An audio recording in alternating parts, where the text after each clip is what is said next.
S'intéresse à ça, c'est absurde, enfin, ça n'intéresse personne, c'est moche. Enfin, il raconte en fait la prise de conscience du vide de réflexion esthétique qui peut exister dans les écoles d'archi, dans certaines organisations sur la maison.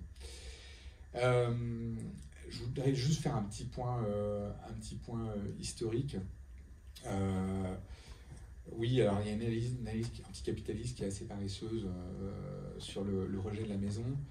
Et ça, c'est vraiment toute l'idée de la sociologie, c'est-à-dire de dire on va finalement mettre les classes populaires au bon soin des banques et qu'il faut absolument leur éviter ça parce que sinon ils vont finir dans un modèle capitaliste et c'est comme ça qu'on détruit notre idéal de société solidaire.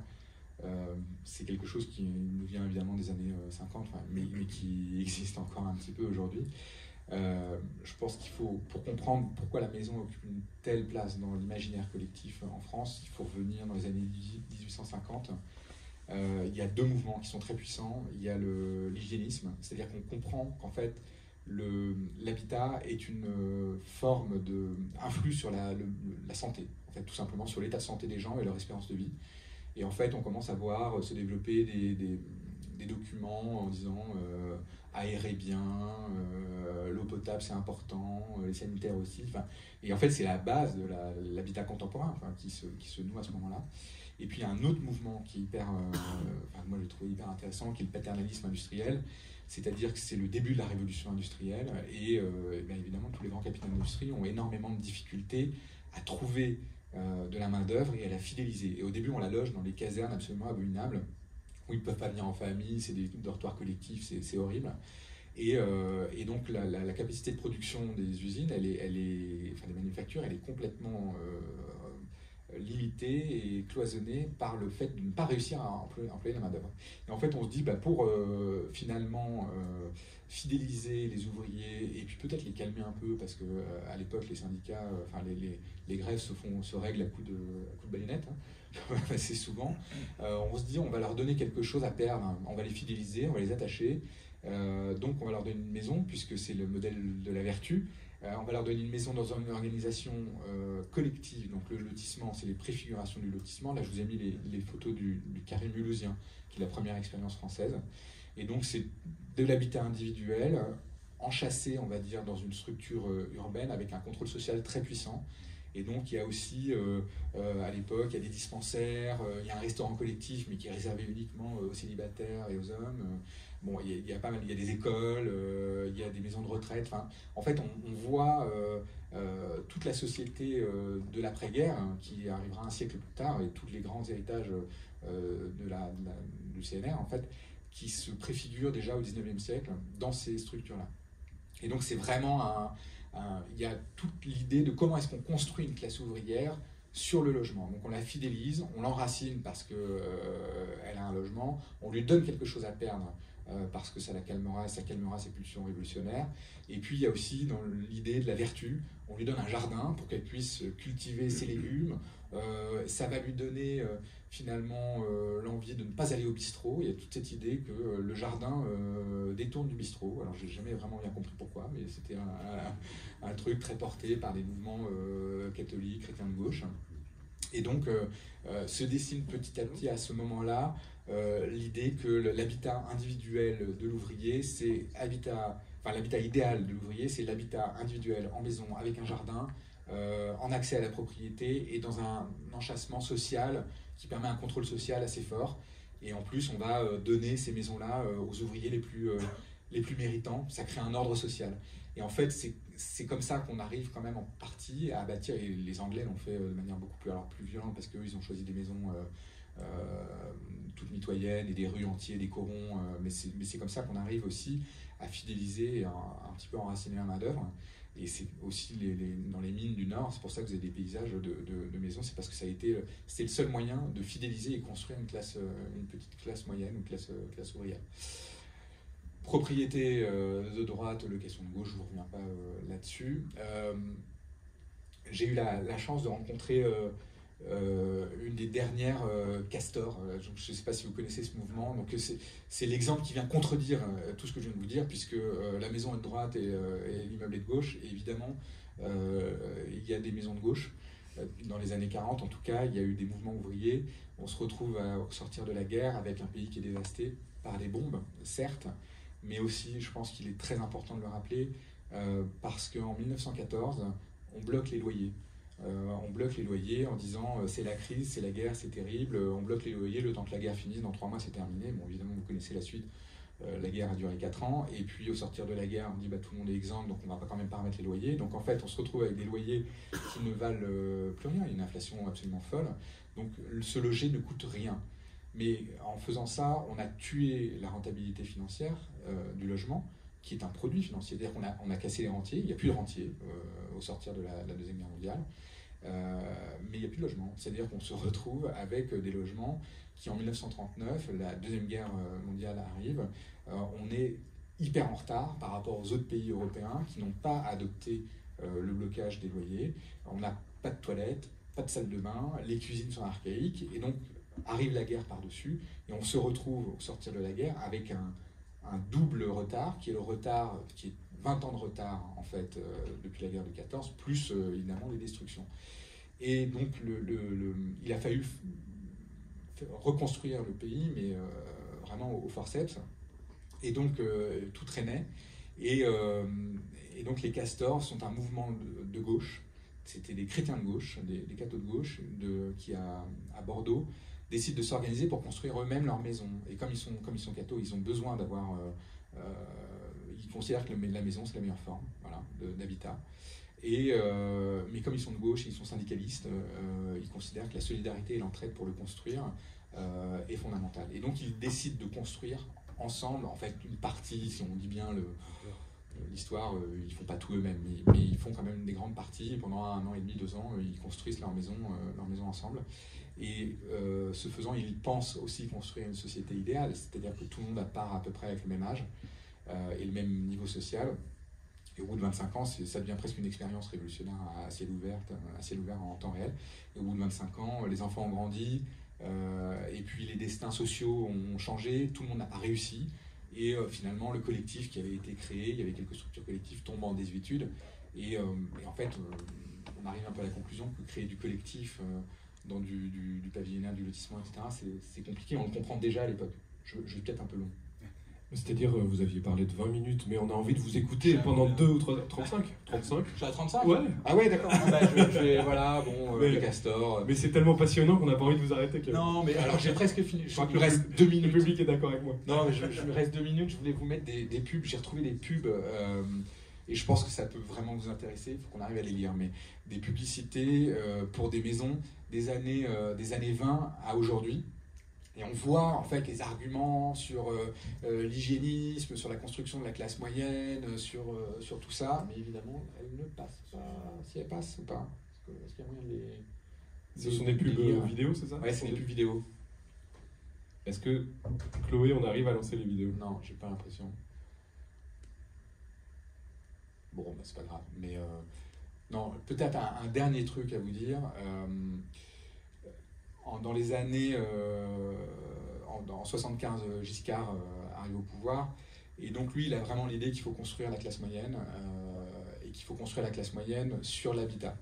Et en fait, il théorise l'idée, que moi je trouve assez géniale, qu'on entre dans un monde post-lutte des classes, et que pour finalement apaiser la société et remettre tout le monde un petit peu d'accord, eh bien, il faut concéder aux classes populaires et aux classes moyennes. Il faut construire une grande classe moyenne, et que cette grande classe moyenne, elle va se bâtir sur l'habitat individuel et sur la maison en accès à la propriété financée par le travail.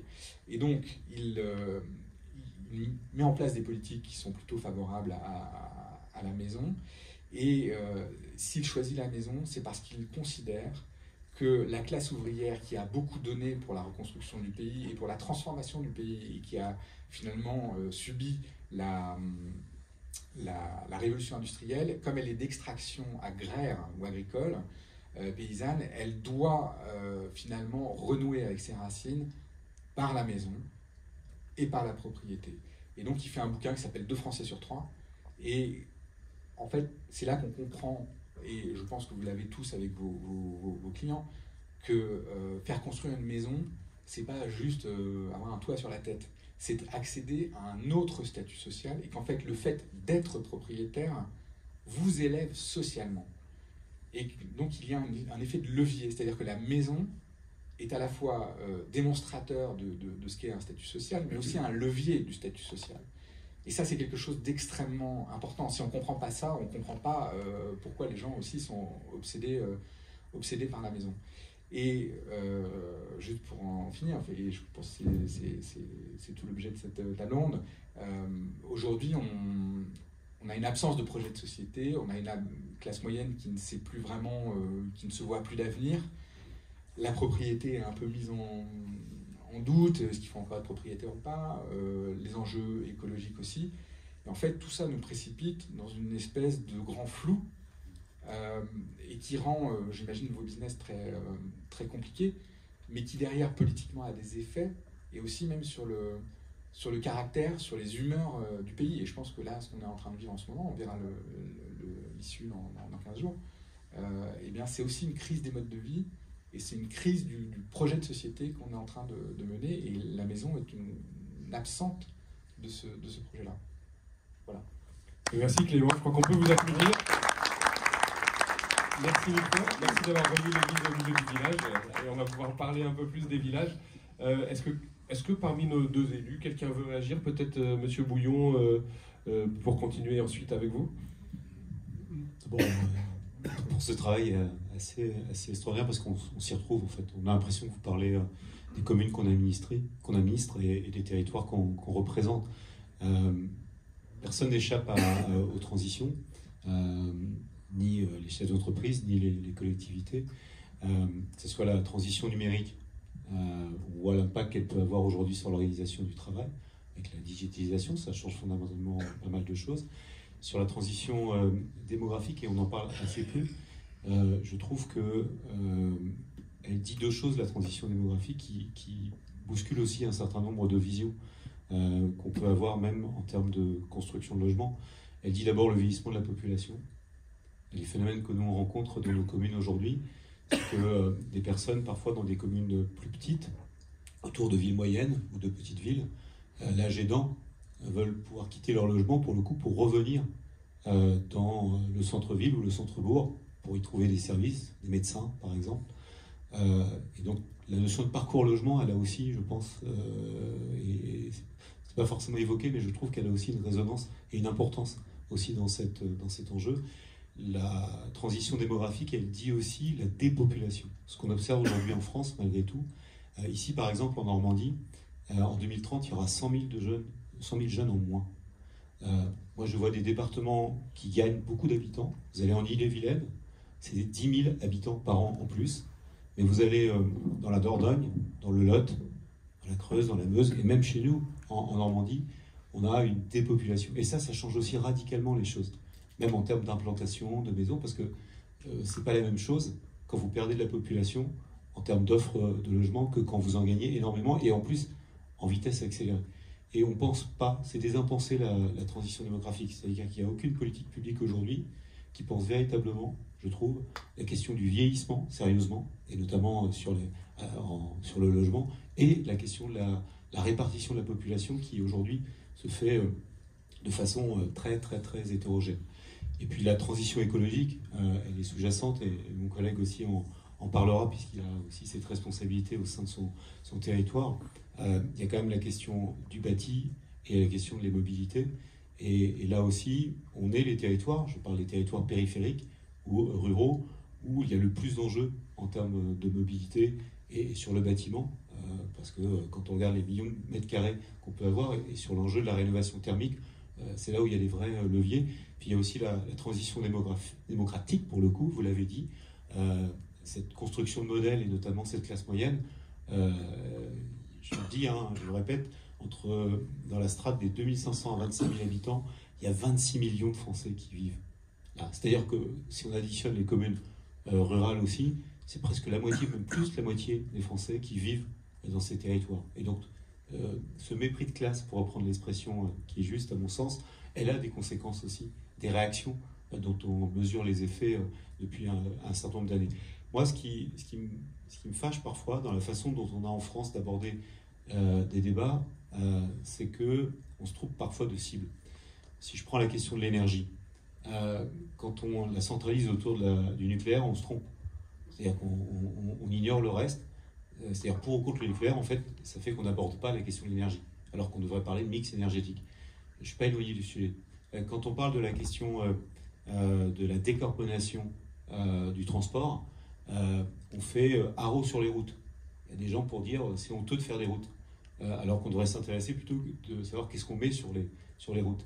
Et par exemple, quand certains s'opposent à la réalisation de routes, qui sont pourtant cette liaison aussi avec les petites villes ou les villes moyennes, on voit qu'on déporte un peu le débat. C'est à mon sens la même chose sur la maison. C'est-à-dire l'attaque, en tout cas l'incrimination sur la maison, elle est contre-productive, parce que vous l'avez rappelé, c'est le rêve français, quelque part. Et puis d'autre part, c'est aussi, en termes d'aménagement du territoire, au nom de la notion de parcours logement, important d'avoir cette possibilité finalement d'offrir ce que les Français souhaitent à un moment de leur vie, en fait. Il y a des Français qui, à un moment de leur vie, souhaitent être dans le collectif locatif. Et puis ensuite, de pouvoir accéder à la propriété. Et puis ensuite, à revenir, avec l'âge aidant, sans doute, à du collectif. Et ça, si on ne le comprend pas, on ne l'entend pas, c'est-à-dire que si on est dans une dialectique à opposer immeuble contre maison, je pense qu'on va dans le mur là-dessus. Et d'ailleurs, ce que j'observe, et vous avez eu raison d'insister sur le poids de mots, ils sont essentiels. On voit haro sur la maison, et en même temps, on construit des maisons de jeunes. On fait des maisons de retraite. On fait des maisons de la culture. La mairie, c'est considéré comme la maison du maire. C'est-à-dire que le terme maison est ambivalent aussi, et que si on utilise ce mot à dessein sur des équipements publics, c'est qu'on sait la charge symbolique et affective qu'elle a aussi auprès des habitants. Et moi, en quelque sorte, mon message, c'est d'intégrer la notion de parcours logement. Et l'essentiel, vous citiez votre propre choix de vie, ça a été démontré par le Forum des mobilités durables dans la région parisienne.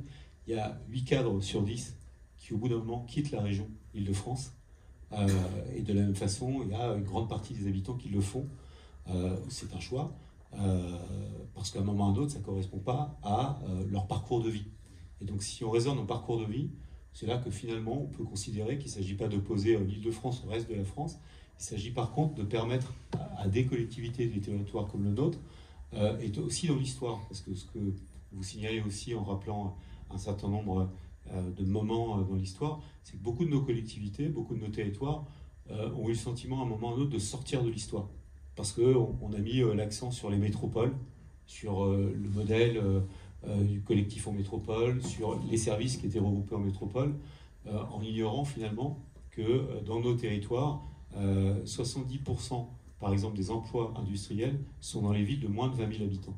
C'est une réalité aujourd'hui.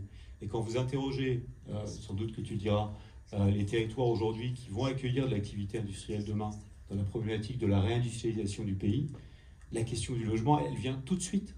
Parce que si vous voulez attirer des collaborateurs, quelle que soit la fonction occupée dans l'entreprise, il faut avoir une offre de logement importante. Moi, j'ai eu le maire du Creusot, David Marty, il n'y a pas longtemps, qui est Intercommunauté de France, qui accueille des gigafactories, qui va accueillir des activités très très importantes comme à Dunkerque.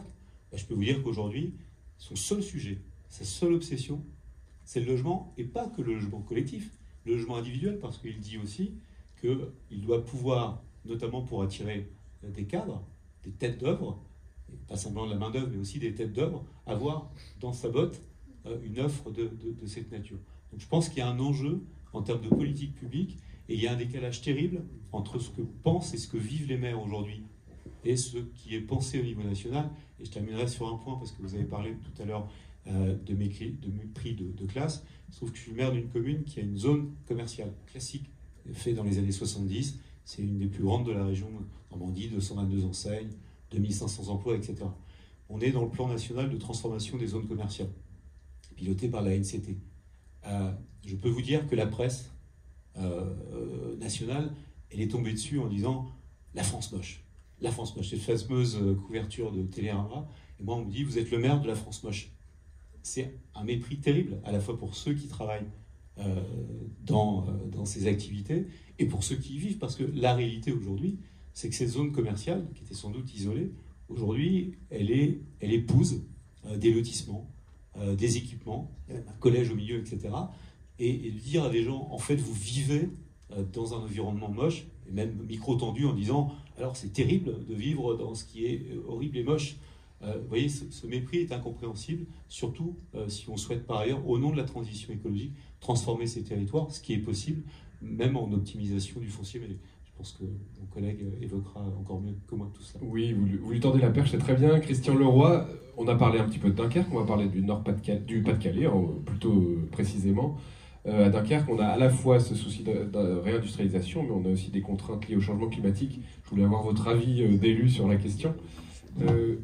Chloé, Monsieur Leroy a quelques images à nous faire passer. Ah oui, donc on attaque la présentation. On peut attaquer la présentation. Très bien.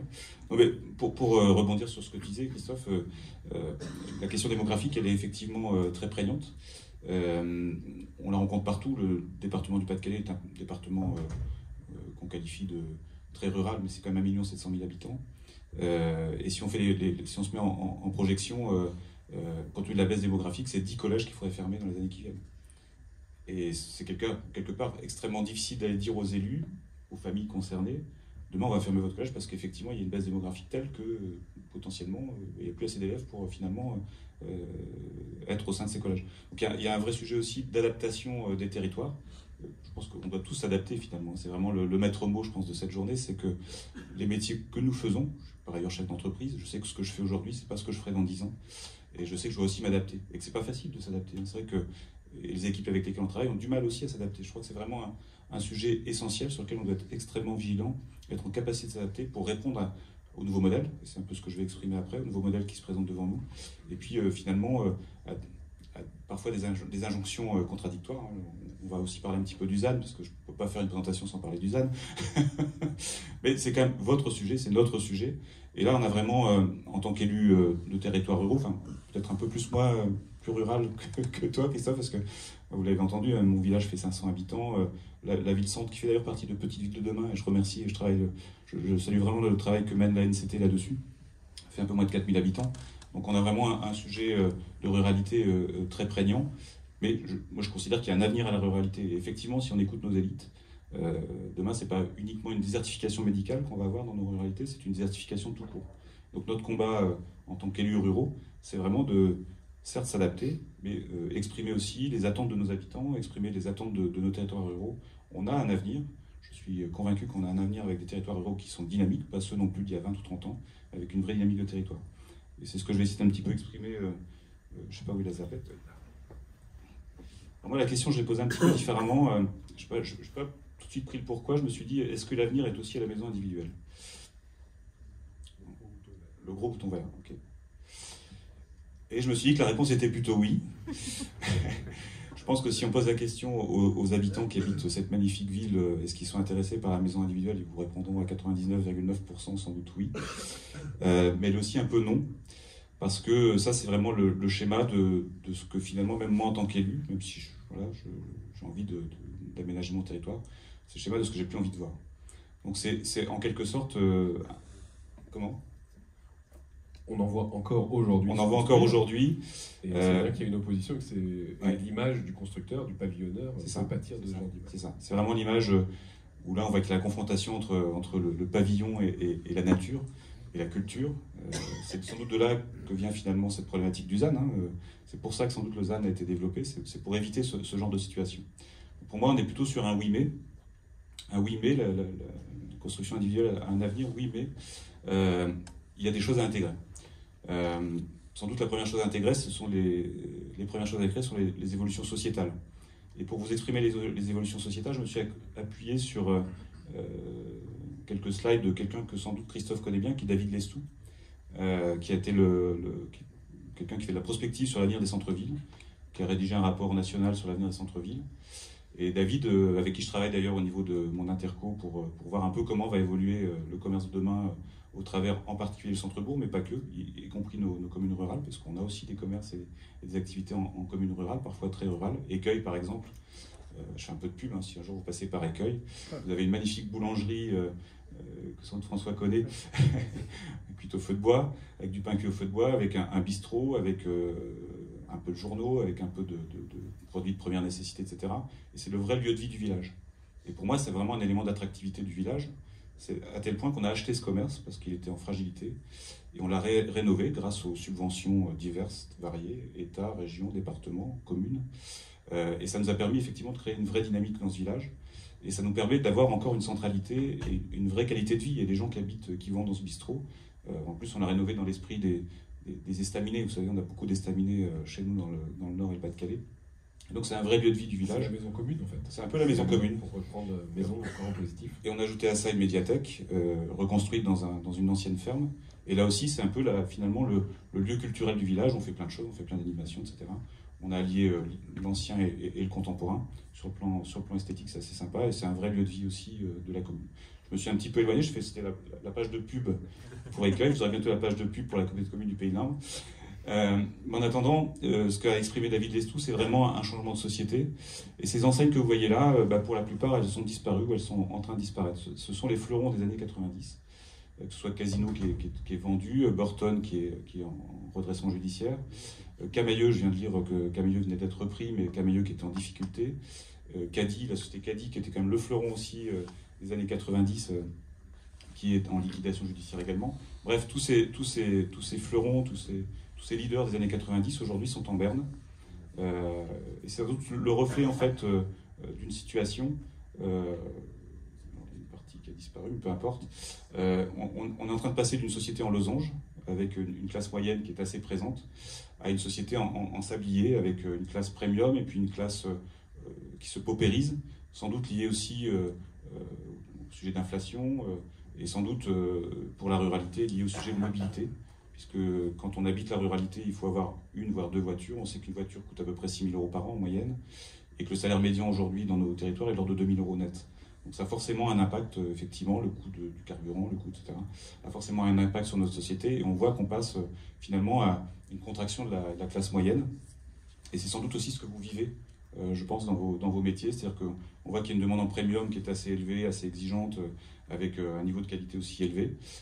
Et puis il y a aussi le monde du locatif, où par contre on a des coûts qui sont souvent assez contractés en termes de coûts de construction. Il y a aussi, tu as évoqué la question du digital. Là encore, c'est une présentation qui émane de David Lestou, qui présente en fait ce que fait Walmart aujourd'hui aux États-Unis. C'est une application qui vous permet d'essayer vos fringues sans vous rendre dans le magasin. Sur des bases, voilà, c'est vraiment des choses très précises qui fonctionnent bien. Sans doute ça va arriver chez nous, sans doute ça va encore impacter un peu plus l'avenir de nos magasins de vêtements. J'évoquais Camailleux, etc. Il y en a d'autres qui tiennent le coup aujourd'hui. Comment les choses vont évoluer demain face à ce type d'application, c'est une vraie question qu'on doit se poser et qu'en tout cas nos centres-villes doivent se poser également. Et sur le digital, juste pour rebondir, le digital permet au village de vivre, puisque les gens, grâce au digital, peuvent avoir accès à la médecine, aux services administratifs, au travail, grâce au télétravail, à toute une somme de services qui n'était pas possible auparavant. Ça, effectivement, c'est sans doute effectivement une évolution très positive du digital pour la ruralité, c'est que la question du télétravail, elle est partout chez nous, enfin, en tout cas pour les métiers qui le peuvent. Je pense que tu fais partie de cela. Et donc c'est vrai, c'est un véritable atout pour la ruralité. C'est le bien vivre finalement son travail, le mieux vivre son travail en ayant en fait cette capacité à finalement travailler à la campagne. Ce qu'on constate aussi, c'est encore le constat de David Lestou, après je passerai à mes propres, mais je pense que c'est vraiment un reflet, je n'ai pas trouvé mieux en termes d'expression en fait, de l'évolution de la société. C'est que les générations qui arrivent, la génération Y, Z, Y elles sont déjà bien avancées, mais génération Z, ce qu'elles cherchent, c'est du temps choisi et pas du temps subi. Le temps subi, c'était faire ses courses le samedi après-midi. Le temps subi, c'est devoir aller au boulot en voiture matin et soir. Le temps choisi, c'est d'être dans des moments de convivialité, d'être dans un bistrot. Je parle bien sûr Écueil, mais c'est aussi parfois d'être dans des lieux de commerce où on a la capacité de se restaurer, où on a la capacité de boire un coup. C'est vraiment le temps de la convivialité. Et quelque part, sans doute que la contrepartie du digital, c'est de rechercher la convivialité. Parce que finalement, le digital isole un peu quand même. Et c'est de rechercher de la convivialité avec ses amis, en famille, etc. On voit de plus en plus d'ailleurs de concepts de commerce, vous avez dû le voir un peu partout, où on a la mixité entre le commerce. On voit beaucoup de concessions automobiles, de concessions de motos, de food courts qui s'installent un peu partout, avec en leur sein un lieu de restauration ou un bistrot, etc. Et en général, ça marche plutôt pas mal. Il y a aussi l'économie du re.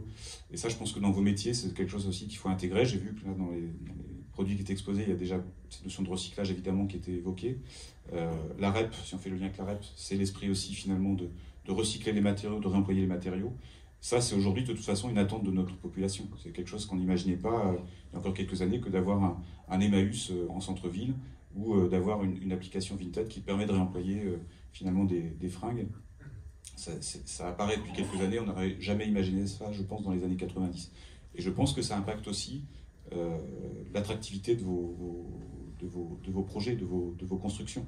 C'est-à-dire qu'être dans cette logique du re, je pense que c'est un point positif en termes de, finalement, marketing, pas que, il y a quand même une dimension environnementale, mais sur le plan marketing, je pense que c'est un vrai élément de différenciation. On a évoqué rapidement la mobilité.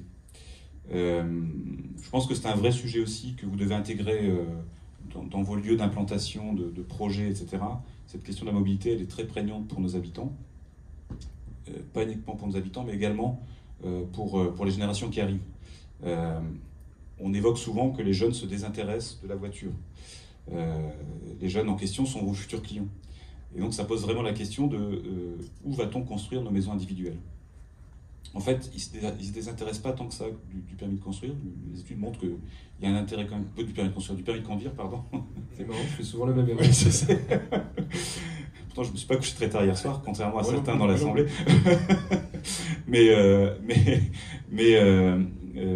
Ouais, cette question du permis de conduire, en fait, on voit que les jeunes, la voiture, c'est plus un synonyme de liberté. Ça l'était pour moi.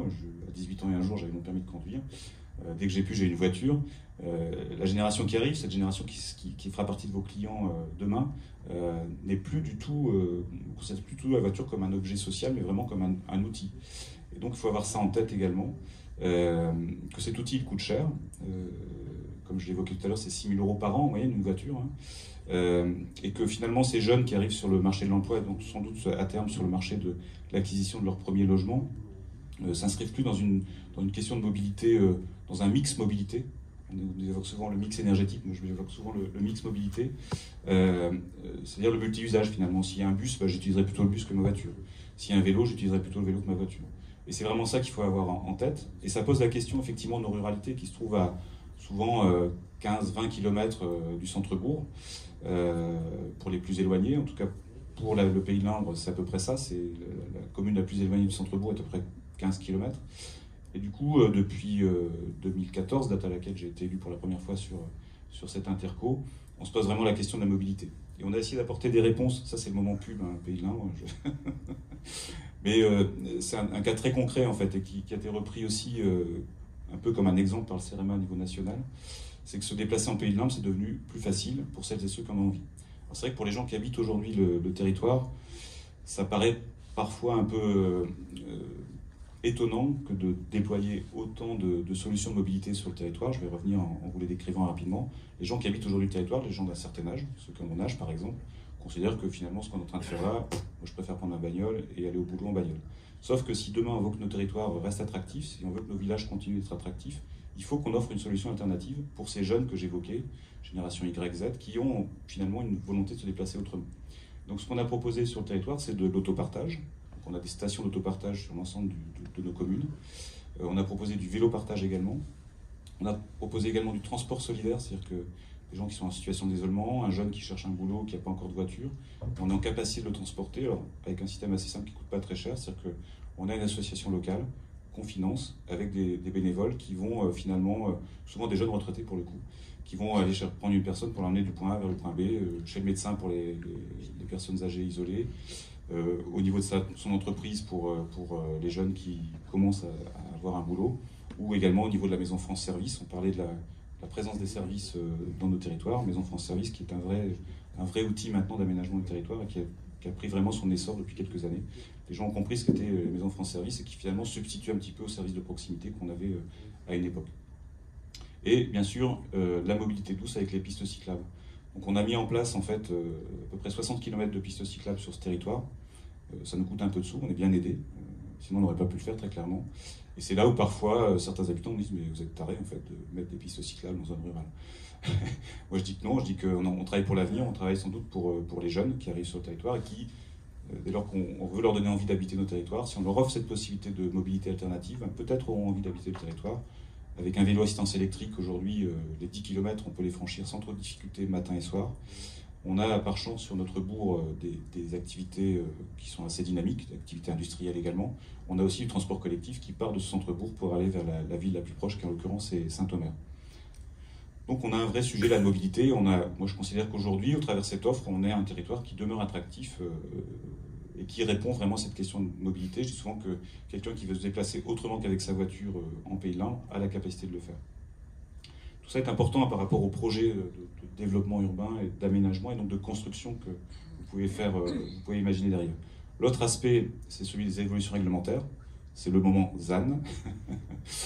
Le ZAN, je crois que quoi qu'il arrive, on n'y coupera pas en fait.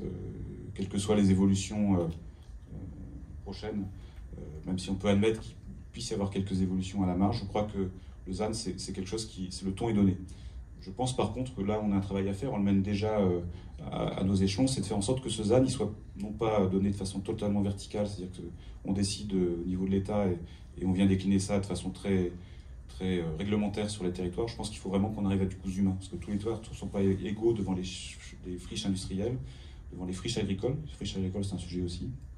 Donc là, on n'a pas de friche, il faut quand même avoir une capacité à se développer, et c'est là où le ZAN doit pouvoir peut-être s'adapter un peu à la marge.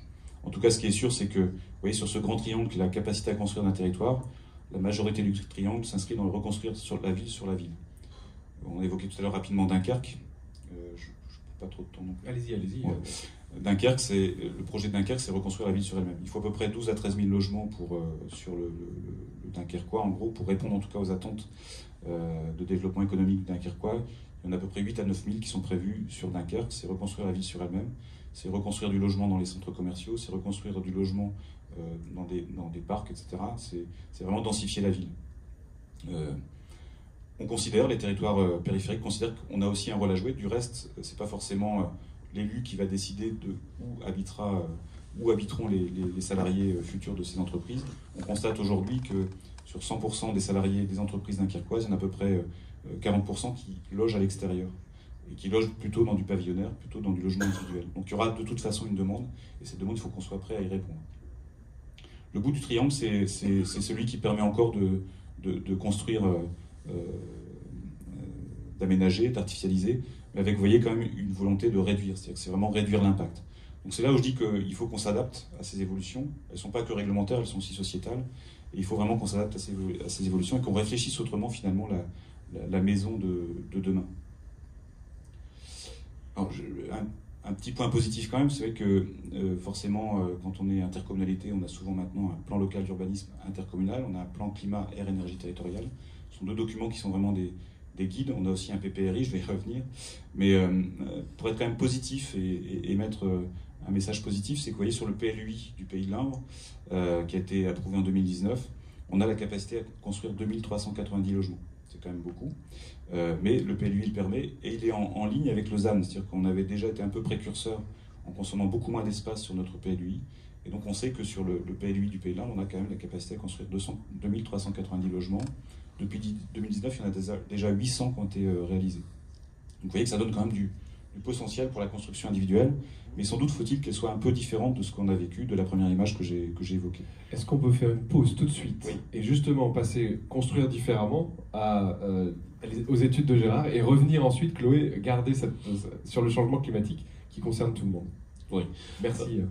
Concernant la maison individuelle, moi, ma particularité, c'est de parler de la partie technique de la maison individuelle, savoir où en est cette maison individuelle par rapport aux différentes réglementations qui sont en application, et où elle sera, la maison individuelle, dans les années où on aura besoin qu'elle soit la moins consommatrice en termes d'énergie et la moins consommatrice en termes de bilan carbone. Donc la maison individuelle, le focus qu'on va faire particulièrement, c'est sur la partie de maison individuelle neuve. Où on en est? Est-ce qu'elle sera consommatrice en énergie? Elle sera consommatrice en CO2? Et je peux répondre tout de suite non. C'est la maison individuelle neuve, c'est la maison de demain. C'est celle qui permettra aux usagers d'avoir une gestion particulière sur leur facture énergétique et sur le bilan carbone de ce qu'elle peut proposer. Donc je prends la zapette. Parce que tout simplement, la maison individuelle neuve, c'est un bâtiment basse consommation. Elle consomme à peu près 50 kWh d'énergie primaire. Et donc, pour la facture énergétique du particulier ou de l'usager, elle est dans la ligne directrice de ce qu'on souhaite avoir pour les années futures et l'objectif 2050 qui est émettre très peu d'énergie lorsqu'on construit un bâtiment.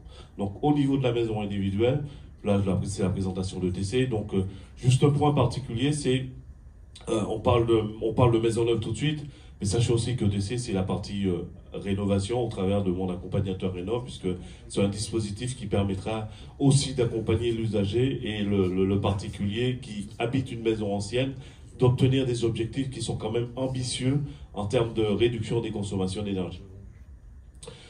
Au niveau de ce calendrier, pourquoi la maison individuelle, c'est un projet d'avenir? Parce qu'on connaît déjà la trajectoire qu'elle doit avoir sur les années 2030, puisque là, le décret qui est paru en 2022 fixe déjà les objectifs au terme d'émissions de gaz à effet de serre. Donc la maison individuelle, est-ce que c'est l'avenir? Oui. Il n'y a pas de sujet, il n'y a pas de problématique particulière là-dessus. La transition progressive que l'on va appliquer sur cette maison individuelle, c'est que l'objectif entre 2022 et 2030, où on aura des vrais objectifs climatiques à mettre en œuvre, on aura réduit la consommation en CO2 de 30% à peu près. Donc là, c'est vraiment un objectif qui est important. Et au niveau des matériaux qu'on va utiliser dans ces maisons individuelles, tous les matériaux seront à utiliser puisque l'ensemble des industriels et l'ensemble des partenaires qui sont dans cette salle ont pour objectif de mettre sur le marché des produits qui émettent très peu d'émissions de gaz à effet de serre. Donc là, on est dans cette ambition par rapport à la maison individuelle. Au niveau de cette maison individuelle neuve, par rapport à la réglementation environnementale qui est la réglementation 2020, on a 6 indicateurs réglementaires. Il y a 2 qui seront plutôt particulièrement évolutifs, qui agiront plutôt sur le carbone. Donc là, il n'y a pas de difficulté là-dessus. Et la trajectoire qu'on connaît par rapport à la maison individuelle, c'est la courbe bleue. On sait qu'entre 2022 et 2025, qui est très proche, on aura un objectif de réduction des émissions de gaz à effet de serre de proche de 20%. Donc là, la trajectoire jusqu'en 2031, c'est 30%, mais entre 2022 et 2025, là, les matériaux qui devront être utilisés dans les maisons qu'on va construire à partir de 2025 devront à peu près diminuer leur consommation de 17%. Donc voilà un peu la trajectoire sur laquelle on est pour l'évolution réglementaire des maisons qu'on va construire. 2 indicateurs sur le carbone par rapport à la maison individuelle. Le premier indicateur, c'est l'IC Construction, c'est l'indicateur carbone sur la construction. Donc c'est l'ensemble des matériaux et matériels qu'on compose une maison. Et à partir de fiches environnementales fournies par les partenaires, on voit un peu comment se traduit cette somme pour la maison individuelle. Donc là, il n'y a pas de... Personnellement, entre ce que vous construisez actuellement et ce qui va être construit dans les années à venir, pour moi, il n'y aura pas de changements fondamentaux. Le travail sera fait plutôt par les industriels qui devront mettre sur le marché des produits qui seront sur cette trajectoire. Donc là, pour moi, la maison individuelle, elle est sur une trajectoire plutôt vertueuse. Si seulement les industriels trouvent des solutions, et des solutions accessibles financièrement aussi, parce qu'il va falloir les vendre, ces maisons. Là, le message. Le message est important. Et le deuxième indicateur, c'est la partie énergie. Hein, c'est l'énergie d'exploitation du bâtiment. On a des objectifs sur la maison individuelle qui ont été très élevés, puisque dès 2022, l'énergie doit produire à peu près 4 kg de CO2. Donc, ce qui fait que la mixité énergétique qu'on avait dans la maison individuelle avant la RE 2020, on ne l'a plus, puisque globalement, c'est 80% des maisons qui sont à énergie électrique, et donc ce qu'on n'avait pas avant cette réglementation environnementale. Par contre, le logement collectif, où là, on était sur une trajectoire plutôt à 14 kg, Là, pour 2025, on devra diviser quasiment par 2 cet objectif-là. Donc là, il y aura fondamentalement un changement en termes de solutions énergétiques à proposer dans le cadre des logements collectifs. Donc là, c'est pas neutre. Au niveau des optimisations, là, on est parti sur une maison typique des Hauts-de-France avec de la brique de 22, un ordi non isolant, des combles bien isolés au niveau des remparts, des plafonds, des menuiseries. Donc là, l'objectif qu'on a sur 2022, c'était un objectif à 571 kg de CO2 par rapport à un max qui est à 628. Donc on voit bien qu'on est sur une trajectoire plutôt intéressante.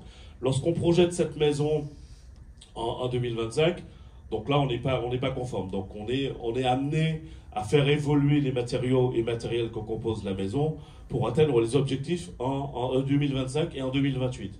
Donc là, notre objectif, nous, ETC, ça a été de voir un peu comment on arrive à atteindre l'objectif 2025 avec ce type de maison, puisque c'est une maison qui est à peu près 130 mètres carrés, avec 4 chambres, une maison typique, hein, donc avec un comble aménagé, donc s'il y a 20 ans en arrière, on construisait cette maison, dans 20 ans, on construira encore cette maison. Donc il faut adapter ce type d'architecture à ce qui sera la norme environnementale de la prochaine décennie.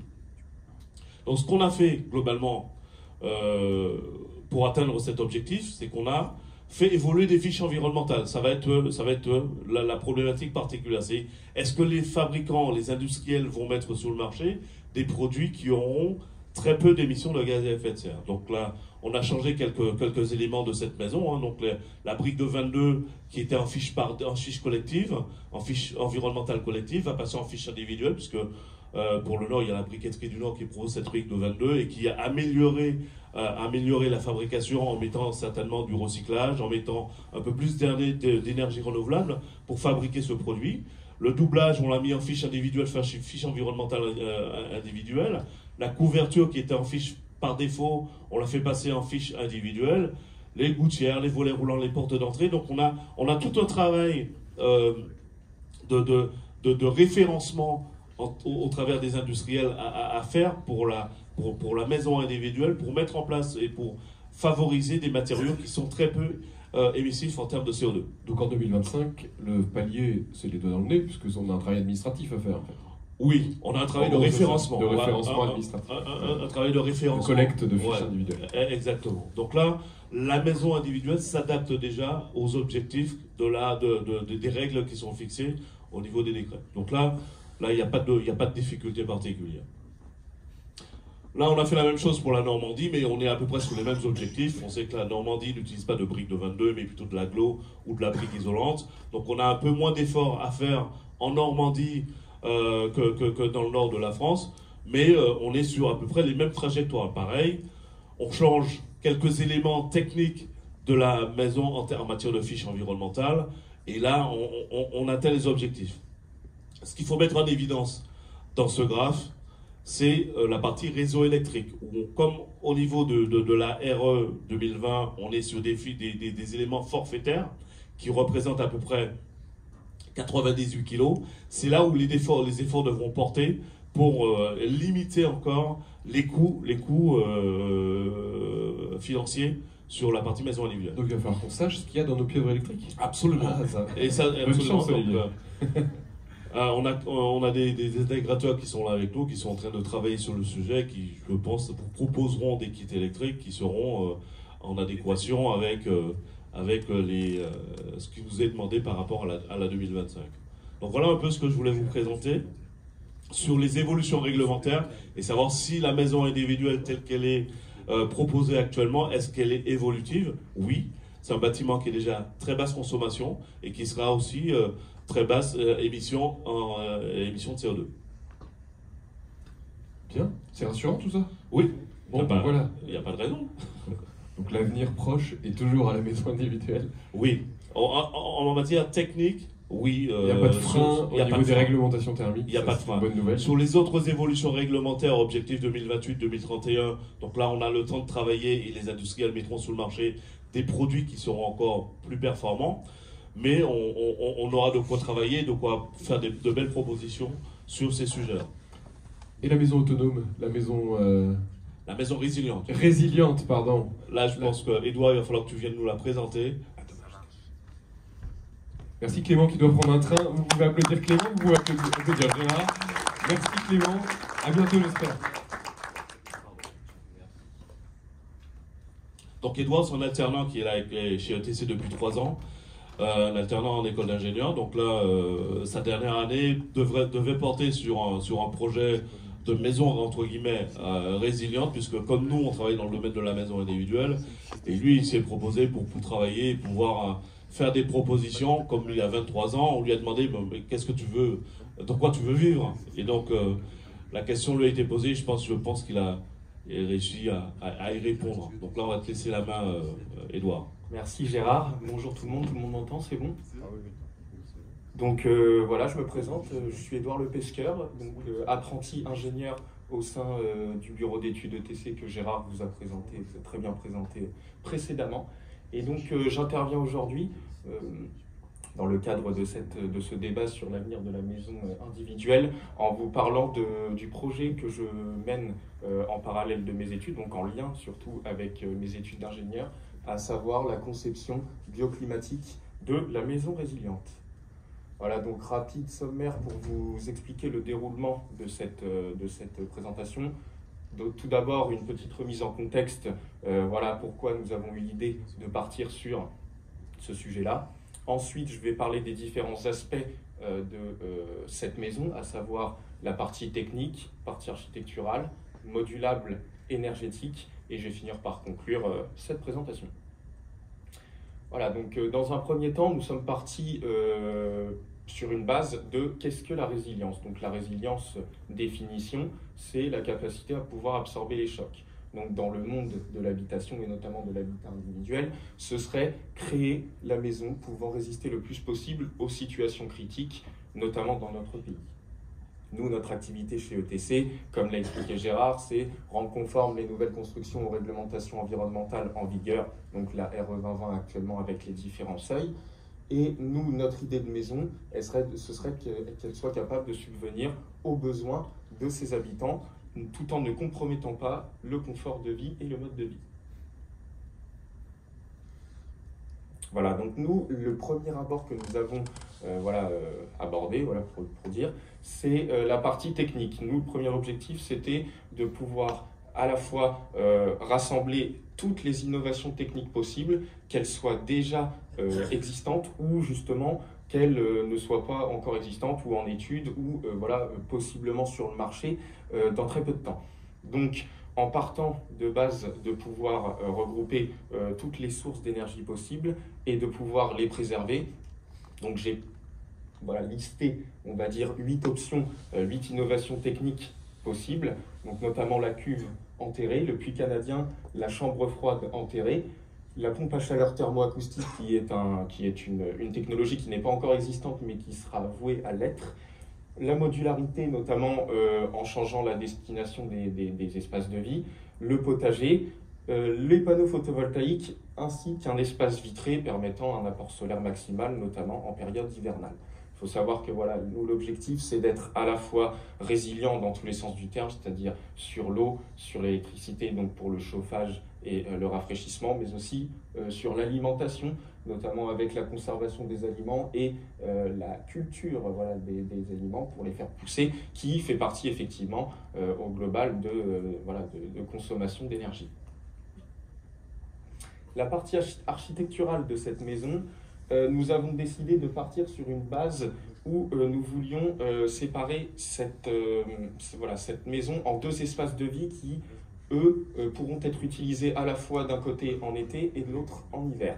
Comme vous pouvez le voir sur ces deux images, l'objectif premier, c'est de pouvoir créer 2 cloisons qui puissent à la fois se baisser et se relever en fonction de la saison dans laquelle nous sommes, avec dans un premier temps cet espace vitré situé à droite qui serait fermé et où donc on ouvrirait la cloison côté espace de vie principal qui permettrait donc à la chaleur accumulée en été en bas de pouvoir remonter et ainsi grâce à une ouverture située en haut d'être évacuée au sein à l'extérieur de la maison. et ce qui permettrait donc de pouvoir profiter d'un espace de vie avec une température plutôt basse l'été, ce qui est évidemment recherché. À l'inverse, ou en hiver, on voudrait fermer cet espace et vivre dans l'autre espace de vie situé à l'étage et au rez-de-chaussée, donc accolé à l'espace vitré qui, lui, apporterait un maximum de température et donc, grâce aux apports solaires, permettrait de pouvoir vivre dans cet espace sans pour autant consommer beaucoup plus d'énergie. Voilà, donc nous avons, étant donné que nous, en tant que bureau d'études thermiques, nous ne pouvions pas créer cette maison sur papier, nous avons fait appel à donc, Maison Moji, et notamment Benjamin Moji qui est ici présent aujourd'hui, donc pour justement pouvoir mettre sur plan cette idée de maison avec voilà, ces 3 espaces bien distincts. Le potager que je vous représente en plus haut avec des rangées en escalier, ainsi qu'un espace de vie vraiment présentant la modularité et cet espace vitré accolé qui permet voilà, d'avoir un espace de vie l'hiver comme un jardin d'hiver, mais aussi pouvoir à la fois l'été être un espace pour pouvoir cultiver des légumes plus, voilà, avec demandant des températures un petit peu plus élevées. Et donc, cette partie modulable, nous, l'objectif, c'est de pouvoir intégrer des cloisons amovibles de part et d'autre des espaces de vie, ce qui permettrait évidemment de pouvoir changer la destination des pièces en fonction du souhait et des besoins des futurs résidents de ce type de maison. Donc voilà, un exemple basique de ce qu'on peut avoir en termes de maison, où nous avons représenté évidemment les espaces de vie d'une manière plutôt logique encore aujourd'hui, avec le séjour salle à manger situé au rez-de-chaussée et la chambre située en mezzanine à l'étage. Mais l'objectif évidemment c'est voilà, de pouvoir à la fois faire profiter aux clients d'un type d'un agencement de maison basique comme celui-ci, ou alors justement de pouvoir agencer un petit peu sa maison comme il le souhaite. Et donc pour la partie énergétique, parce que c'est un petit peu notre rôle en tant que bureau d'études, j'ai décidé donc de comparer la maison, donc, que j'ai pu étudier par rapport à une maison classique qu'aujourd'hui on pourrait retrouver donc avec la même composition structurelle, c'est-à-dire une ossature bois et une de même surface. Et donc nous pouvons constater que cette maison est moins consommatrice de 700 kWh par an. Voilà, donc pour conclure cette présentation, évidemment, cette maison embarquant des nouvelles technologies, des nouveaux procédés, elle va être effectivement plus chère à l'achat. On estime une augmentation à l'achat d'environ 10%. Évidemment, vu que c'est un nouveau projet, un nouveau sujet, la rentabilité actuellement n'est pas encore trouvée, mais justement c'est dans cet objectif de pouvoir continuer sur ce projet, après donc cette partie théorique étudiée, de pouvoir vraiment se lancer dans l'aspect économique et ainsi pouvoir justement regarder un petit peu plus loin après. Mais pour l'instant, cette idée de base, c'est quand même de pouvoir changer le mode d'utilisation et d'exploitation de la maison individuelle, sans pour autant voir l'aspect rentable sur le moment. C'est changer les idées vis-à-vis de la maison individuelle. Voilà, je vous remercie de m'avoir écouté. Merci Victor. Je crois qu'Edouard a montré que la maison individuelle a de l'avenir, mais aussi l'écosystème de la maison individuelle avec tous ces jeunes qui arrivent avec plein de bonnes idées. Vraiment bravo. Bravo. Oui, absolument, il a été complètement autonome sur le sujet. On n'a pas mis de censure, on n'a pas mis de frein sur ces idées. Donc je pense qu'il faut exploiter un certain nombre de choses pour voir comment les choses évoluent et quelle mentalité ont ces jeunes sur l'objet qu'est la maison individuelle. Messieurs les élus, une réaction sur ce genre d'initiative, en tout cas D'abord, c'est rassurant, c'est la démonstration est faite que le problème, c'est pas la maison. Que ce soit pour atteindre les objectifs qui sont fixés par la réglementation, ou que ce soit pour penser la maison de demain, c'est possible, vous le faites. Il y a la technique, il y a la matière, il y a l'ingénierie, enfin, c'est possible, c'est atteignable, et c'est atteignable dans des conditions qui restent raisonnables par ailleurs. En fait, le problème, c'est plutôt de savoir où on met la maison. Et ça pose 2 enjeux. Il y a à la fois où on la met en termes parcellaires, il y a aussi un enjeu quand on fait des plans locaux d'urbanisme ou d'habitat, etc., c'est une vraie question, la parcelle. Donc ça, c'est un enjeu aussi qui est sous-jacent malgré tout, parce que la maison, elle est résiliente. Mais si c'est une maison sur un parcellaire de 1000 m², c'est pas la même chose que sur un parcellaire de 400 m². Puis où on la met aussi, c'est où on la met sur le territoire. Et ça pose la question du foncier.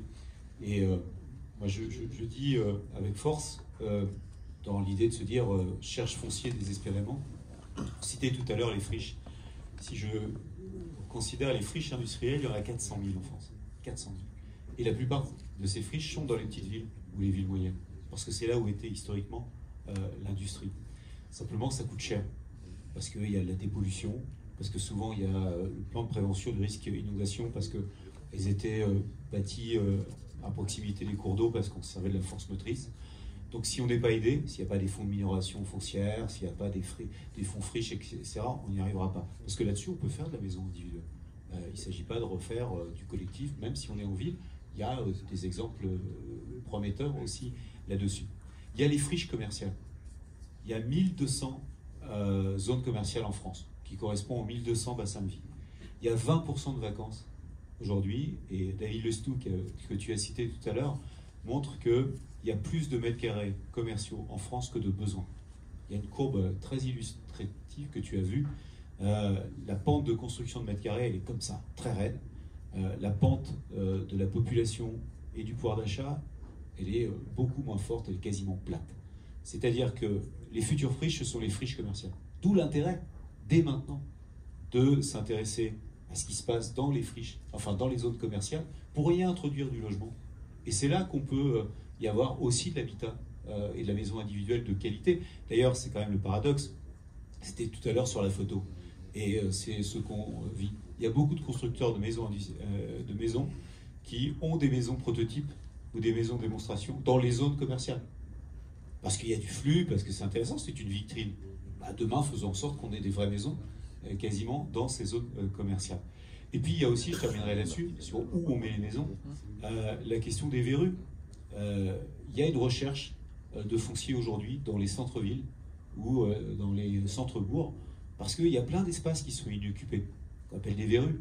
Donc sur la question de la sobriété foncière, on peut construire de la villa urbaine aussi, de la maison en ville, de qualité, avec un petit espace jardin pour le barbecue, etc. Et on peut le faire, et il y a aussi une attente là-dessus. Et je peux vous dire qu'aujourd'hui, par exemple dans les villes moyennes, celles qui sont dans Action Cœur de Ville, elles ont identifié tout ce qu'elles appellent ces verrues urbaines, et la question des entrées de ville. Les entrées de ville, vous avez des espaces qui peuvent et qui pourraient accueillir des autres. Donc le foncier, même avec le ZAN, si on fait confiance aux élus, et si ce n'est pas vertical, je pense qu'on peut malgré tout y arriver. En tout cas, ça nous oblige collectivement à être intelligents. Je vais vous donner un exemple. Moi, j'ai fait le choix que le siège de ma communauté de communes elle soit dans une entreprise qui avait des bureaux vacants, qui ne les utilisait pas. Parce que j'ai considéré qu'en termes de collectivité, pour montrer l'exemple autour du ZAN, je préférais que le foncier soit utilisé pour de la maison plutôt que pour le siège d'une collectivité, et que nous, franchement, ça ne nous dérange pas d'être locataires dans une usine pour occuper les bureaux qui étaient inoccupés. Et puis, dernier point qui est important aussi et qui va complètement changer la donne et qui va faire que les maires vont croire à nouveau à la maison individuelle, c'est que la suppression de la taxe d'habitation fait qu'aujourd'hui, nous n'avons que le foncier bâti. C'est-à-dire qu'aujourd'hui, quand un maire est confronté à un choix pour le foncier, le collectif, notamment le logement social, c'est une des difficultés, qui est par ailleurs exonéré de la taxe foncière, et qui n'a pas donc de taxe d'habitation. En termes de ressources pour une collectivité, c'est zéro. Quand vous avez le choix entre faire venir des propriétaires qui amènent de ressources pour une collectivité ou d'autres types d'habitat, le choix est direct pour l'élu. Il se dit, moi, j'ai des services et je vais avoir des besoins de services si j'ai des populations. Je vais faire le choix plutôt, en effet, à nouveau, la maison individuelle. C'est pour ça que je pense qu'elle a de l'avenir aussi. On ne l'a pas dit, mais c'est un effet pervers, en tout cas que tu observes aussi et qu'observent beaucoup de maires dans l'allocation du foncier. Parce qu'en termes de ressources, aujourd'hui, le reste, c'est-à-dire s'il n'y a pas de propriétaire, même si c'est compensé historiquement, mais c'est bloqué, il n'y a pas de dynamique. Et la dynamique aujourd'hui, elle est dans le foncier. Donc la ZAN est plutôt une opportunité puisqu'on réfléchit différemment aujourd'hui. Une autre contrainte qui existe, c'est le changement climatique. On voulait venir sur ce sujet-là. On est sur 2 régions littorales, des régions concernées par les phénomènes d'inondation. Christian Leroy, on peut remettre la suite de la... Ouais, voilà, là, on a une régie qui est prête pour la télé. Qui est au top. Je rebondis quand même rapidement sur ce qui a été dit. Je considère effectivement que Lausanne est une opportunité. Je ne considère pas ça comme... Il ne faut pas qu'on le subisse, il faut qu'on se l'approprie. Et c'est souvent sur la contrainte qu'on devient créatif. Donc je pense que toutes les solutions qu'on est en train d'imaginer, elles vont quand même dans le sens de l'habitat individuel, parce que vous avez fait une belle démonstration que la maison individuelle, je n'avais pas cette vision de la maison en elle-même, j'avais plutôt la vision du quartier, mais avait vraiment un avenir, et c'est vraiment intéressant d'avoir entendu ce qu'on a entendu. J'ai juste noté que c'était plus 10%. Alors là, il faudra qu'on trouve aussi des solutions, parce que plus 10%, et j'ai entendu il n'y a pas longtemps que le Canada, par exemple, avait allongé les délais d'emprunt, les possibilités de délais d'emprunt, pour justement amortir ces coûts-là. Donc peut-être que là aussi, il y a des solutions à imaginer, peut-être un peu de lobbying à faire, mais ça, je sais que sans doute vous en chargerez très bien. Et puis, effectivement, pour ce qui est des différents aspects liés à l'adaptation, il y a celle du changement climatique également, on l'a évoqué déjà rapidement. Ça, c'est les images du Pas-de-Calais, sans doute.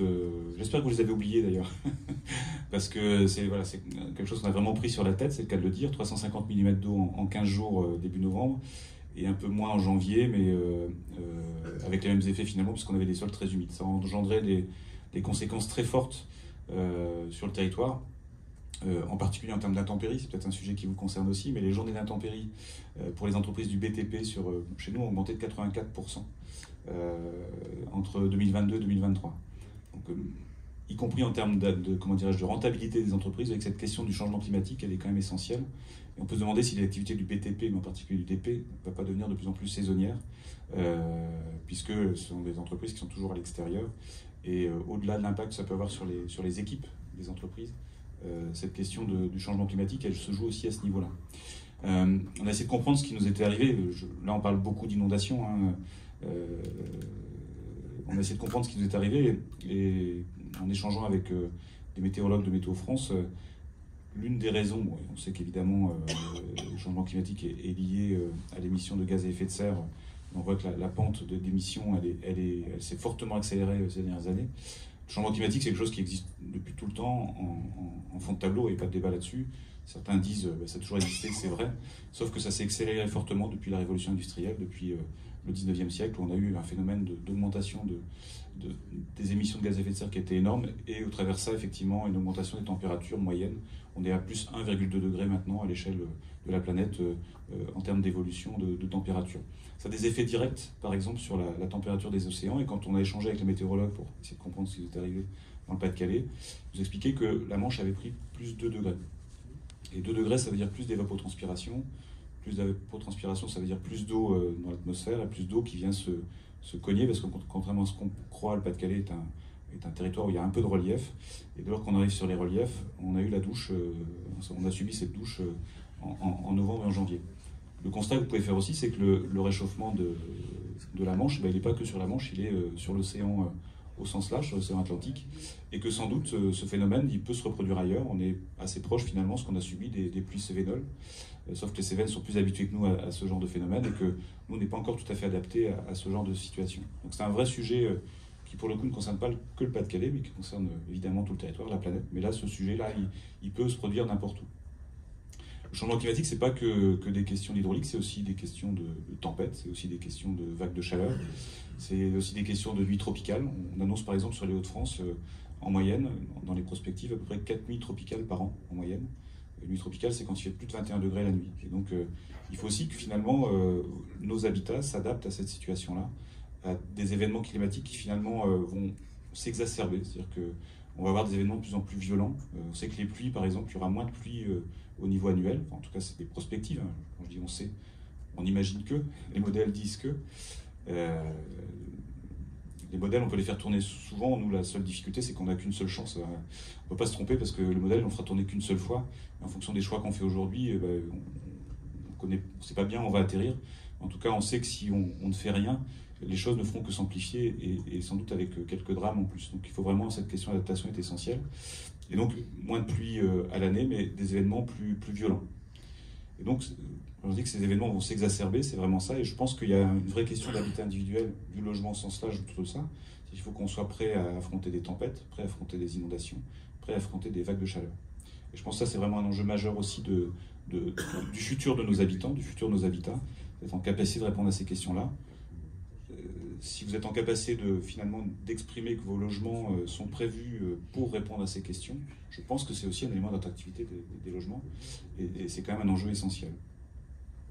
Pour moi, je l'ai dit tout à l'heure en préambule, la solution, c'est vraiment de s'adapter, en fait. Il n'y a pas d'alternative de mon point de vue.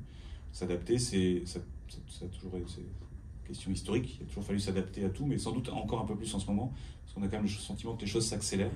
Et je pense qu'en particulier dans vos métiers, dans nos métiers, l'adaptation est un sujet majeur. Donc, je pense qu'il faut, si on fait la synthèse de tout ce qu'on a exprimé, on a parlé de changement de société, on a parlé d'environnement, je pense qu'il faut vraiment choisir des territoires dans les projets de construction qui jouent une politique d'aménagement en phase avec les évolutions et sociétales, celles que j'évoquais en préambule, mais aussi les attentes des générations. Ce que tu as exprimé, je pense que le futur acquéreur de la maison individuelle qui est ici, sans doute a envie d'être sur un territoire où on peut se déplacer facilement, où il y a des lieux de vie qui sont sympas, où il y a de la convivialité, où il y a une dimension associative qui sera réelle. Et je pense que ça, c'est vraiment l'enjeu numéro un de vos choix de lieux de construction. On l'a évoqué, le projet que tu as présenté est sans doute aussi un bel exemple. J'ai vu que le potager était appuyé contre le mur, donc on joue un petit peu des maisons troglodytiques finalement, en quelque sorte. Et donc l'idée de maisons plus compactes, je pense que c'est aussi une réalité. Je pense qu'il faut que ces maisons soient plus compactes, qu'elles aient moins d'impact, moins de zones exposées finalement au changement climatique, aux effets solaires, et puis aussi moins consommatrices d'espace, parce que la question du ZAN, on l'évoquait, quand la communauté de communes du Pays de l'Indre a mis en place son PLUI en 2019, le gros travail qu'on a dû mener, c'est d'expliquer à nos élus qu'on devait passer de parcelles de 1500 à 2000 m² à plutôt du 400-500 m². Aujourd'hui, ça commence à imprimer, c'est 5 ans plus tard. Mais il y a 4 ou 5 ans, c'était un vrai combat que de pouvoir dire à nos élus, non, on ne va plus faire 3 logements à l'hectare, on va essayer de passer quand même une dimension un peu plus importante. Ça, je crois que vous êtes déjà de toute façon en ligne là-dessus aussi, sur ces aspects-là. Il y a des dispositions qui sont liées aussi au lien avec les enjeux environnementaux. On a parlé du le recyclage, le réemploi. Je pense que si vous êtes en capacité de construire des maisons individuelles avec cette notion-là de réemploi, de recyclage, j'entendais tout à l'heure quelqu'un qui disait on a créé une fonderie d'aluminium. Je trouve que c'est génial, bravo.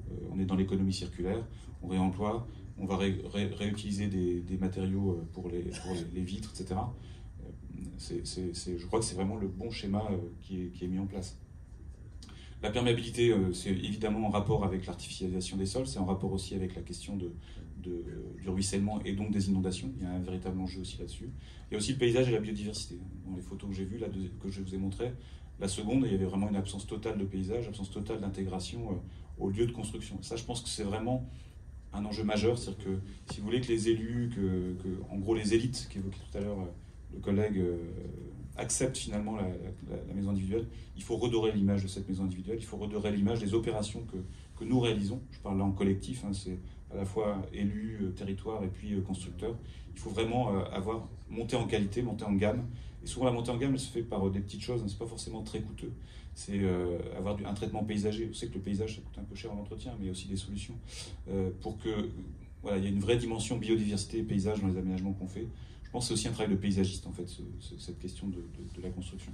Et puis, je l'ai évoqué rapidement, mais c'est vraiment être en capacité de s'adapter aux évolutions climatiques, les tempêtes, les inondations, les nuits tropicales. Ça peut faire rêver, mais pourtant, si le logement n'est pas adapté, on passe très vite de mauvaises nuits dans des logements mal isolés ou avec une trop faible inertie. Puis, il y a évidemment la question du retrait-gonflement, mais ça, vous la connaissez aussi, sans doute beaucoup mieux que moi. Ça nous amène à ce genre d'image, en fait. Pour moi, la maison individuelle de demain, elle s'inscrit un peu dans ce schéma-là. Vous voyez, des schémas plus compacts, des maisons parfois jumelles, des maisons parfois accolées, des maisons individuelles, évidemment. Mais là aussi, je pense qu'on est dans une logique de mix, et d'avoir la possibilité d'offrir finalement à vos futurs habitants, nos futurs habitants, le choix de l'aménagement. Vous voyez que sur ce schéma-là, sur ce plan-là, la voiture est quand même là, évidemment. On ne peut pas ignorer la voiture, et même dans les schémas que j'ai développés, que nous avons développés sur le Pays de l'Indre, la voiture est toujours présente. On sait qu'elle sera toujours présente dans nos territoires. L'idée, c'est peut-être l'utiliser un peu moins ou avoir des voitures plus compactes aussi. Mais donc la place de la voiture est là, mais elle est moins prégnante. Vous voyez qu'il y a la place pour le paysage, il y a la place pour le piéton, il y a la place pour le cycle. et il y a une place pour tout le monde, mais en tout cas on est sur un schéma plus compact et très paysager. Et ça, je pense que c'est vraiment là-dessus qu'il faut travailler l'avenir de nos territoires. Et puis, pour répondre aux inondations, on réfléchit. Moi, le gros combat que je vais mener là, j'imagine que ce sera un combat, c'est pas forcément un terme adapté, mais ça va être vraiment on a subi des inondations, des terrains qui n'avaient jamais été inondés. J'ai une friche commerciale qui a été rachetée par l'EPF, sur laquelle devait arriver un projet de logement qui a été inondé. Mince, qu'est-ce qu'on fait de cette friche? Du coup, forcément, le bailleur s'est retiré. Pour nous, c'est 700 000 € potentiellement. L'enjeu, c'est de dire non, sur cette friche, on peut construire. Il faut construire différemment, évidemment, mais on doit avoir la capacité à construire sur cette friche. Il y a des solutions, c'est-à-dire qu'on sait que ce terrain, il n'avait jamais été inondé, en tout cas de mémoire d'homme, il peut le redevenir, évidemment. On a eu des pluies plus que centennales, on est plutôt sur une période de 200 ans, en fait, en termes de récurrence de pluie. Et donc, on sait que ça peut se reproduire. Donc, imaginons que ça peut se reproduire, qu'est-ce qu'on fait? Et la réponse, pour moi, elle passe aussi par ce type de construction. Ça, c'est du bailleur social, hein. C'est en Bretagne. C'est pas expérimental. C'est pas expérimental. C'est à Ploërmel, très, très précisément. Et pour moi, c'est une solution. Et je me dis, est-ce que ça coûte plus cher? Je ne suis pas spécialiste. Oui, sans doute, ça coûte un peu plus cher. Mais peut-être pas si cher que ça par rapport à un vide sanitaire, par rapport à... On voit que la section des poteaux n'est pas si énorme que ça. Sans doute, ça peut être utile pour ranger la bagnole. Et donc, je pense que ça peut être aussi une solution. Et puis, là, on est plus dans le premium, mais c'est toujours en Bretagne, où là aussi, on a cette capacité à construire différemment le logement du futur. Là, on est vraiment dans une réponse à l'adaptation au risque d'inondation.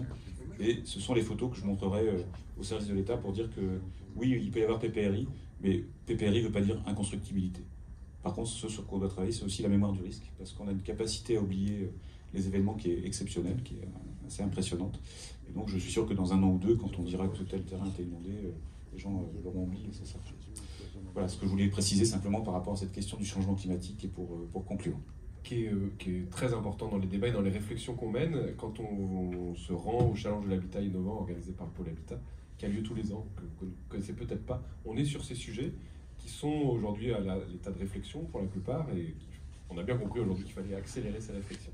On arrive à la fin de cette table ronde. Est-ce que, messieurs, vous voulez dire un petit mot pour conclure, pour synthétiser? Non, tout simplement par rapport à ce débat qui a eu lieu ce matin, on voit bien que rien n'est figé, tout évolue, et la maison individuelle fait partie de cette évolution, et la trajectoire qu'on a vue avec ce que j'ai présenté, tout peut être adapté, et le projet de maison individuelle est encore d'actualité. Et je pense que ce sera une des solutions qui permettra aux futurs hackers d'avoir un projet, entre guillemets, où la facture énergétique est la plus basse possible, puisqu'on ne pourra pas tout faire dans la rénovation, on ne pourra pas rendre une maison ancienne neuve, donc il y aura des choses qu'on ne pourra pas faire. Mais par contre, en maison individuelle, tout est possible. Merci Gérard. Souvent on dit des élus qu'on est proche des problèmes, la démonstration est faite aussi qu'on peut être proche des solutions ensemble, collectivement. C'est-à-dire ceux qui ont le métier de bâtir des maisons, de faire de l'aménagement ou des lotissements. Finalement, les transitions, elles s'imposent à nous. Et le maître mot, comme disait Christian, c'est s'adapter. Personne ne peut aujourd'hui appuyer sur un bouton pour stopper la transition numérique. Elle produit ses effets, elle change radicalement beaucoup de choses. C'est vrai de la transition démographique. La démographie, elle ne ment pas. Autant c'est difficile de prévoir l'inflation dans plusieurs mois, la météo en 3 jours. Par contre, on sait manifestement la part des âgés, la part des plus jeunes, etc. Tout ça, on le sait aujourd'hui. Et donc, comme on le sait, il vaut mieux prévoir le coup, avoir un coup d'avance. Et c'est ce qui est permis quand on arrive ensemble à y réfléchir sérieusement, comme c'est fait ce matin à votre initiative. C'est vrai aussi de la transition écologique. Christian en a apporté la belle démonstration. Le changement climatique, on n'appuie pas sur un bouton en disant on va passer à côté, on va faire le dos rond, on va attendre. Non, elle s'impose à nous, elle transforme radicalement les choses. Quand on vit des événements climatiques extrêmes, c'était vrai du Pas-de-Calais, c'est vrai dans une partie partout en France, et de toute façon personne n'y échappe. On est ici en Normandie, mais c'est vrai des Hauts-de-France, l'effacement du trait de côte, ça change radicalement les choses. Donc soit on fait mine de ne pas voir, soit à un moment ou à un autre, on essaye de mettre de l'intelligence. L'intelligence, c'est des ingénieurs, des architectes, des producteurs, des élus qui doivent aussi réviser leur modèle. Alors, nous aussi, on change. Nous aussi, on se dit, bah, on ne peut pas faire comme avant. L'avenir, c'est pas de faire comme avant, c'est de pouvoir s'adapter par rapport à ça. Puis enfin, il y a la transition démocratique. Moi, je le dis, hein, je citais tout à l'heure la question aussi de la fiscalité. Il y a une notion très forte dans les communes, normalement, c'est le consentement à l'impôt. Et si à un moment ou à un autre, on ne met plus en adéquation nos politiques publiques avec la contribution des citoyens, et notamment, c'est pour ça qu'il y a des effets pervers quand on supprime un certain nombre d'impôts sans le remplacer par prise de conscience. Vous savez, moi je vois aujourd'hui apparaître, et ça a vraiment une grosse surprise, d'abord une tension entre les propriétaires et les non-propriétaires dans les communes. Parce que vous en avez qui payent pour des services, il y en a d'autres qui ne voient plus leur contribution à des services. Et je vois apparaître de la part des citoyens aujourd'hui, et ça pose la question, un mot qu'on n'a pas évoqué, c'est l'acceptabilité. C'est-à-dire qu'aujourd'hui, moi je vois des administrés nous dire, vous voulez construire un lotissement à côté d'un lotissement, je m'en fous, j'ai déjà ma maison, c'est pas important. Ou quand vous voulez construire même un équipement, vous voulez construire une maison de retraite médicalisée. Non, parce que je suis jeune. Ou à contrario, vous voulez construire une école. Non, j'ai plus d'enfants.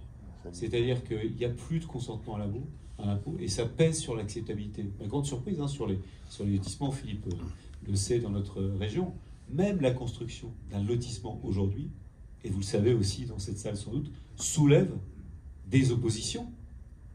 On pourrait se dire, mais ceux qui ont réussi à atteindre leur rêve de la maison individuelle, s'ils voient un autre pouvoir l'atteindre à côté de chez lui, ben non.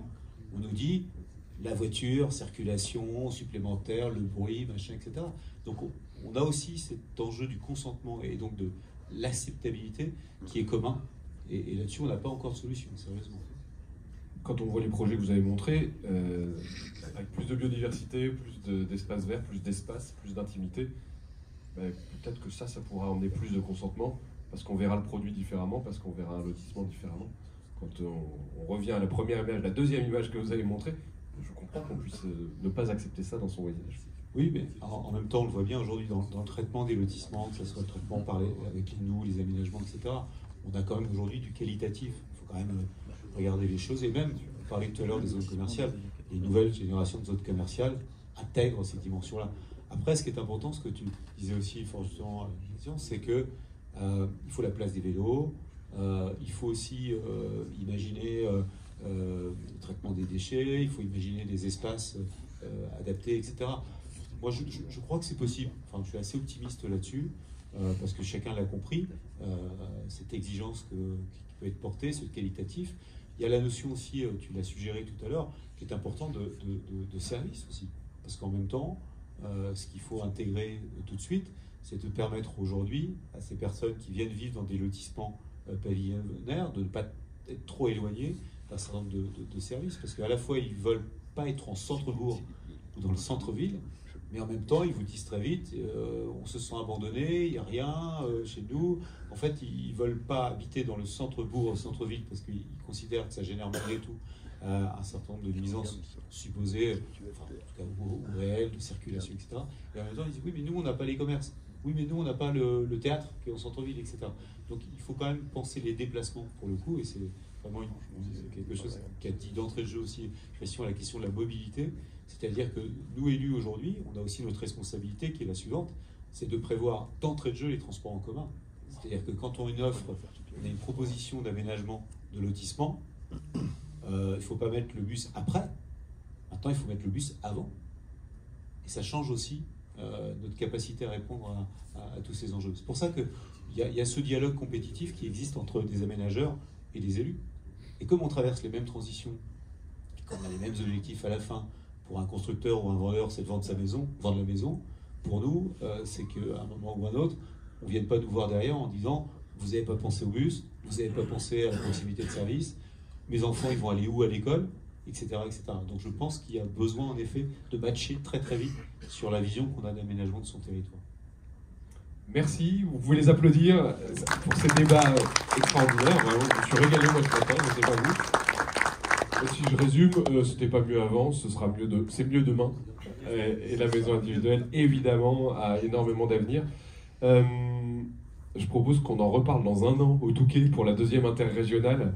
voir comment on aura évolué, si ce dialogue continue, parce qu'il est fait en très bonne intelligence autour de cette table ronde, et on voit qu'on est tous interdépendants. Le mot de la fin à Philippe, et je vous remercie de votre attention, et à tout à l'heure autour d'un bon repas.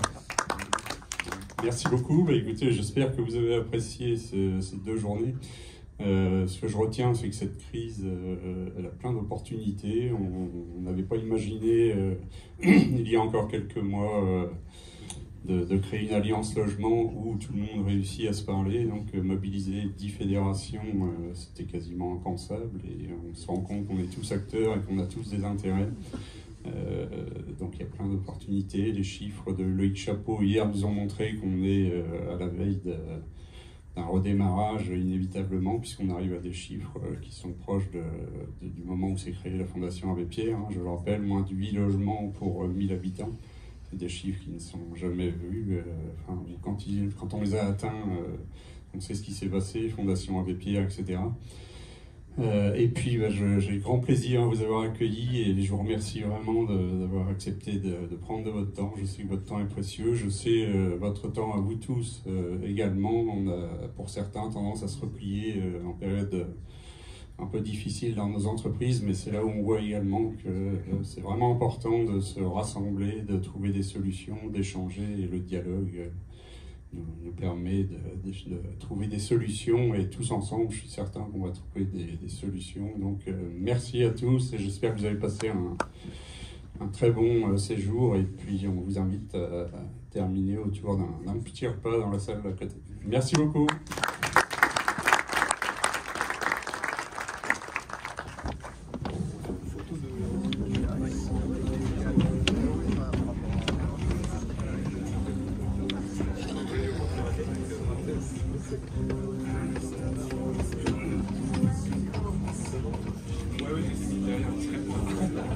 Est-ce qu'en régie, on peut éteindre le rétroprojecteur pour pouvoir faire une photo aussi? Le vidéoprojecteur, pardon. Merci.